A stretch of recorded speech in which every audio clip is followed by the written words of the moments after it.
তুমি যতই একা হও, মনে রেখো তোমার স্বপ্ন এখনো বেঁচে আছে, সেটা যথেষ্ট। আসসালামু আলাইকুম, ওয়েলকাম জানাচ্ছি আজকের ভিডিওতে। কেমন আছেন সবাই? আশা করি সবাই ভালো আছেন। আজকে আমি বাচ্চাদের জন্য ফ্রাইড রাইস রান্না করব, সেই সাথে ভেজিটেবল থাকবে, চিলি চিকেন থাকবে, চিকেন ফ্রাই থাকবে, আর বাচ্চাদের পছন্দের যে ফ্রাইড রাইস সেটাও থাকবে। আর ফ্রাইড রাইস সাথেই এই যে আইটেমগুলো থাকবে সেটাই আমি ভিডিওর শুরুতে বলে দিলাম। আশা করি পুরো ভিডিও আপনাদের ভালো লাগবে, আর পুরো ভিডিওর সাথে থাকার অনুরোধ করলাম। আশা করি সবাই ভিডিওটা দেখে যাবেন। এই তো বাজার থেকে সব সবজিগুলো নিয়ে আসছিল, যেগুলো আমি ফ্রাইড রাইস রান্না করার জন্য প্রয়োজন, সেই সবজিগুলো আমি একসাথে সব বের করে নিয়েছি। এখানে বরবটি আছে, গাজর আছে, পেঁপে আছে, শসা তো সালাদের জন্যই থাকবে। আর সবজিগুলো আমি এক এক করে কেটে নিব, যেহেতু ফ্রাইড রাইস রান্না করার জন্য অনেক ঝামেলা আছে। তার মধ্যে এখানে কিছু আম নিয়ে এসেছিল, সেটা বের করে আলাদা করে রেখে দিব। আর ফ্রাইড রাইস রান্না করার জন্য ছোট ছোট করে আলাদা আলাদা করে যে সবজি কাটতে হয়, এটা আসলে অনেক সময় লাগে। কিউব করে পেঁয়াজ কাটতে হবে, কুচি কুচি ছোট ছোট করে রাইসের জন্য সবজি কাটতে হবে, আবার ভেজিটেবল রান্না করার জন্য আলাদা করে সবজি কাটতে হবে, আর সাথে রসুন কুচি করতে হবে। সবকিছু মিলিয়ে একটু আলাদা বেশি প্রেশানি হতে হয়। আর এই রান্নাগুলো যদি আইটেম একটা দুইটা হয় তাহলে তো কথাই নাই। আর আইটেম আবার একাধিক করতে হয়, কারণ এক একজনের পছন্দ হচ্ছে এক এক রকমের। কেউ চিলি চিকেন পছন্দ করে, কেউ ভেজিটেবল পছন্দ করে, কেউ চিকেন কারি পছন্দ করে, আবার কেউ চিকেন ফ্রাই পছন্দ করে। সবকিছু মিলিয়ে আমি সবার পছন্দের আইটেমগুলো রাখার চেষ্টা করব। আমি সবজিগুলো এক এক করে সুন্দর করে কেটে নিয়েছি।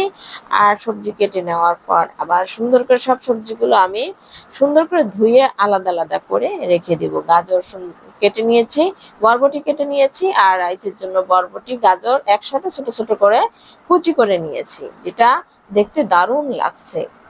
গাজরের কালার, বরবটির সবুজ কালার দুটো মিলে আসলে অনেক সুন্দর লাগছে।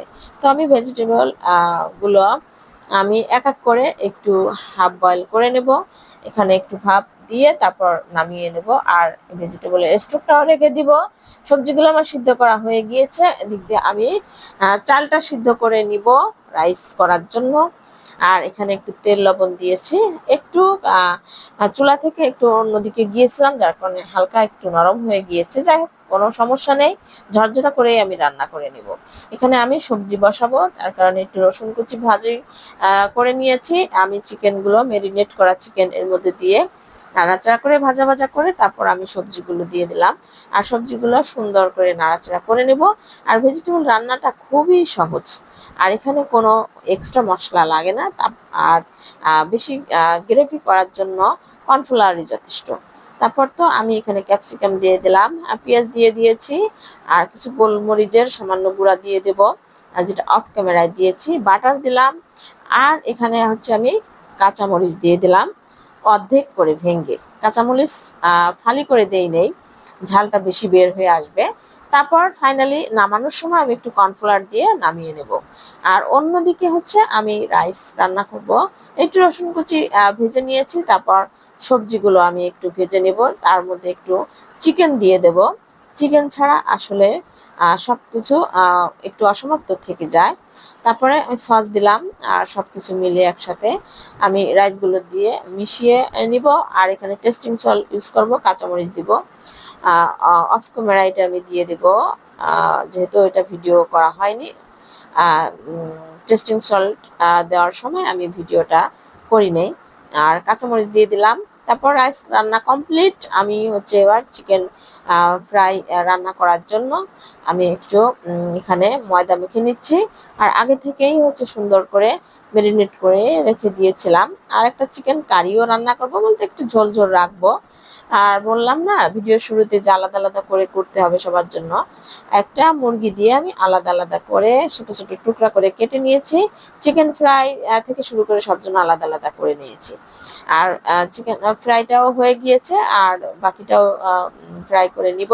আর এখানে আমি চিলি চিকেন করব, তার জন্য আমি একটু পেঁয়াজ, কাঁচামরিচ, তারপরে দিয়ে দিলাম ক্যাপসিকাম, আর সস মিলিয়ে সব কিছু একসাথে সুন্দর করে আমি চিলি চিকেন ফ্রাই থেকে কিছু চিকেন তুলে রেখেছিলাম, সেগুলো দিয়ে আমি চিলি চিকেন করে নিলাম, আর ফ্রাইয়ের জন্য আলাদাও ফ্রাই করে নিয়েছি। আর নামানোর আগে একটু কর্নফ্লাওয়ার দিয়ে দেবো, যেটা না হলে গ্রেভি হবেই না।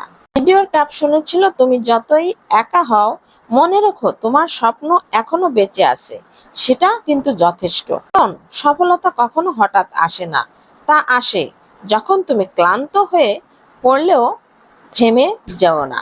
সব রান্নাগুলো কমপ্লিট, বাচ্চারা মহা খুশি, তারা এখন মজা করে খাবে। সবাইকে অনেক ধন্যবাদ, আপনাদেরও দাওয়াত রইল। আল্লাহ হাফেজ।